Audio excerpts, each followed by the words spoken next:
So'nggi yillarda onlayn ta'lim jadali rivojlanib, an'anaviy ta'limga muqobil va qulay variant sifatida shakllanmoqda. Raqamli texnologiyalarning taraqqiy etishi, global pandemiya sababli masofaviy ta'limga bo'lgan ehtiyojning ortishi va o'quvchilarga qulay sharoit yaratish istagi onlayn ta'limning ommalashishiga olib keldi. Mobil qurilmalar imkoniyatlarining rivojlanishi, sun'iy intellekt, virtual va kengaytirilgan reallik kabi texnologiyalar ta'lim jarayonini interaktiv va samarali qildi.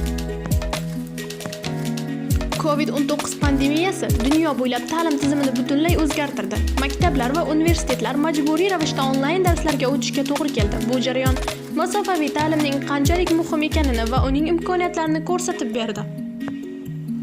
Onlayn ta'limning afzalliklari uni tobora ommalashib borayotgan ta'lim shakliga aylantirmoqda. Misol uchun, moslashuvchanlik. Onlayn ta'lim istalgan joyda va istalgan vaqtda bilim olish imkonini beradi. O'quvchilar o'z jadvaliga mos ravishda darslarni o'rganishi mumkin. Ta'limning shaxsiylashtirilishi. Har bir o'quvchi o'zining qobiliyati, bilim darajasi va o'rganish tezligiga mos tarzda ta'lim olishi mumkin. Katta imkoniyatlar.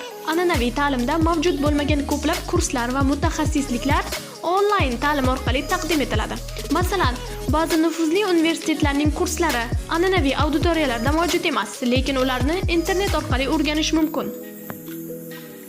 Onlayn ta'lim kelajakda yanada rivojlanib, ta'lim tizimining ajralmas qismiga aylanishi kutilmoqda. Misol tariqasida sun'iy intellekt asosida shaxsiylashtirilgan ta'lim, o'quvchilarning ehtiyojlariga mos ravishda kurslarni tavsiya qiluvchi sun'iy intellekt tizimlari yanada rivojlanadi. Onlayn va an'anaviy ta'lim birlashib, o'quvchilar auditoriyada ham internet orqali ham bilim olish modeli paydo bo'ladi. Onlayn ta'lim zamonaviy dunyoning ajralmas qismiga aylanib, insonlarga ta'lim olishda katta imkoniyatlar yaratmoqda. Uning qulayligi, arzonligi va moslashuvchanligi uni kelajakda ham asosiy ta'lim usuliga aylanishiga sabab bo'ladi. Shu bilan birga ba'zi kamchiliklarni bartaraf qilish uchun yangi texnologiyalar joriy etilmoqda. Kelajakda onlayn ta'lim yanada rivojlanib, ta'lim olishning muqobil usuldan asosiy shakliga aylanishi kutilmoqda.